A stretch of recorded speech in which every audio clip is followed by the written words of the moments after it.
나이나 가족력처럼 개인이 선택할 수 없는 위험인자는 어쩔 수 없지만 그게 아니고 금연, 체중 조절 이런 것처럼 개인이 선택해서 그 위험인자를 낮출 수 있다면 당연히 해야 되겠죠.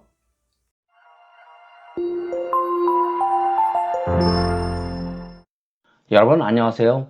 현명하신 구독자 여러분 감사합니다. 건강에 많은 관심이 있는 여러분이 이 채널을 선택하셨다고 생각합니다. KNL 기능의학TV는 질병의 원인 치료에 목적을 두고 있는 의학 정보를 과학적 검증을 거쳐 여러분께 최대한 많이 알려드리는 데에 초점을 맞추고 있는데, 그런 취지에 따라 이 채널을 방문하신 여러분 감사합니다.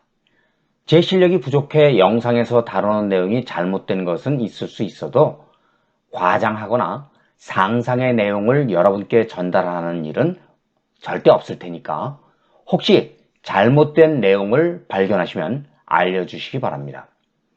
이 영상을 제작하는 과정에 제가 참고한 과학적 문헌들은 이 아래 설명란에 링크를 남겨둘 테니까 관심이 있는 분들은 참고하시기 바랍니다.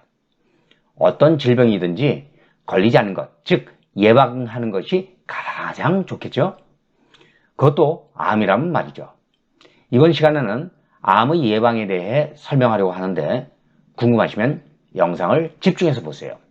그리고 이 영상을 보시고 도움이 되었으면 좋아요를, 다른 정보도 궁금하시면 구독을 눌러주세요. 구독을 하시면 제게 많은 힘을 불어넣어 도움이 많이 됩니다. 물론 알림 설정까지 해두시면 영상을 올리는 즉시 확인할 수 있으니까 편리하실 겁니다. 구독은 무료입니다.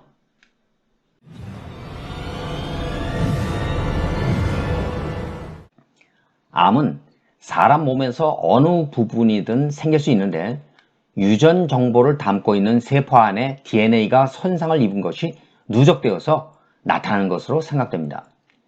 DNA를 손상시키고 암을 유발할 수 있는 물질을 발암물질이라고 합니다.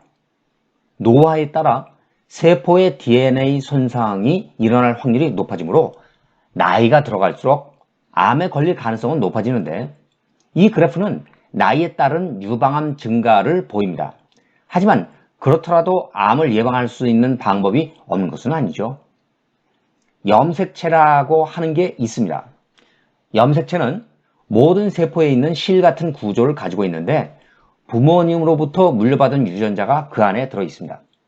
유전자는 모두 어머니로부터 절반, 아버지로부터 절반 이렇게 물려받은 것이죠. 유전자는 단백질을 만들어 세포가 작동한 방식을 제어합니다. 모든 암은 세포에 있는 하나 이상의 유전자가 돌연변이 될 때 시작됩니다. 이에 따라 비정상적인 단백질을 생성하고, 비정상 단백질은 정상 단백질과 다른 정보를 제공하며 세포가 통제할 수 없을 정도로 증식하여 암이 될 수 있습니다.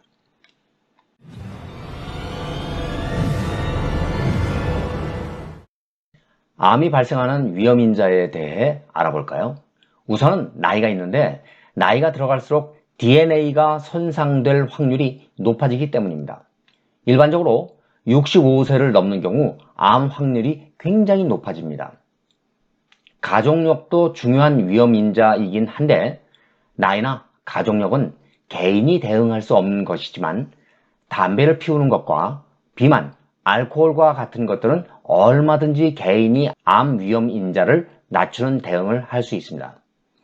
암을 유발하는 바이러스 감염을 예방하기 위해 백신을 이용하는 것과 발암물질과 같은 특정 화학 물질을 가능하면 피하는 것이 좋겠고, 자외선과 같은 방사선에 노출되지 않도록 대비하는 것이 현명하겠네요.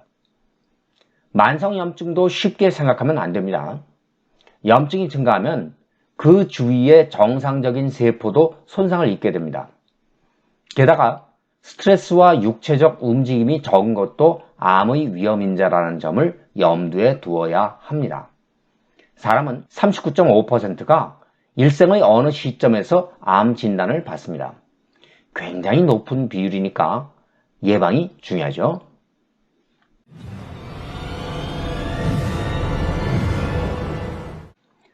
브로콜리, 베리류, 마늘과 같은 음식은 강력한 암 예방 효과가 있습니다. 칼로리와 지방이 낮고 파이토케미컬과 항산화제가 풍부하여 암 위험을 줄이는 데 도움이 될 수 있습니다. 파이토케미컬은 식물의 생리활성 영양소를 뜻합니다. 만성염증은 암세포 성장과 전이를 촉진할 수 있으므로 염증을 줄이는 것이 중요합니다. 십자가 채소, 마늘과 양파뿐만 아니라 버섯은 면역 조절 효과를 가집니다. 강황의 항염, 항균 및 항산화 특성은 암 퇴치를 돕습니다. 시금치와 여러 다른 녹색 잎채소가 도움이 되고 생강은 산화 스트레스를 줄이는 강력한 항염, 항산화 식품입니다. 물론 음식에만 암 예방을 의존하면 안 됩니다. 금연과 함께 알코올 섭취를 제한하고 잘 자는 것과 스트레스를 조절하는 것, 꾸준히 운동하는 것도 소홀히 하면 안 되겠죠.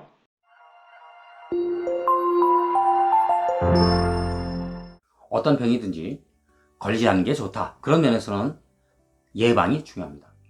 암이라면 더욱 그렇겠죠. 나이나 가족력처럼 개인이 선택할 수 없는 위험인자는 어쩔 수 없지만 그게 아니고 금연, 체중 조절 이런 것처럼 개인이 선택해서 그 위험인자를 낮출 수 있다면 당연히 해야 되겠죠. 댓글란이나 커뮤니티는 여러분이 자유롭게 의견을 펼칠 수 있는 공간입니다. KNL 기능의학TV는 여러분 생각이 궁금합니다. 건강에 관한 소중한 여러분의 의견이나 영상에서 다뤄주기를 원하는 아이디어 이런 게 있으면 댓글란, 커뮤니티 이런 데에 그 의견을 남겨주시기 바랍니다. 그러면 제가 자료조사를 통해서 최대한 그 의견을 반영하도록 노력하겠습니다. 이번 영상은 여기서 마칩니다. 끝까지 시청해 주셔서 감사합니다. 그럼 오늘도 평화로운 하루를 보내기를 기원하면서 다음 영상에서 다시 만날 것을 기대합니다. 여러분 안녕히 계십시오.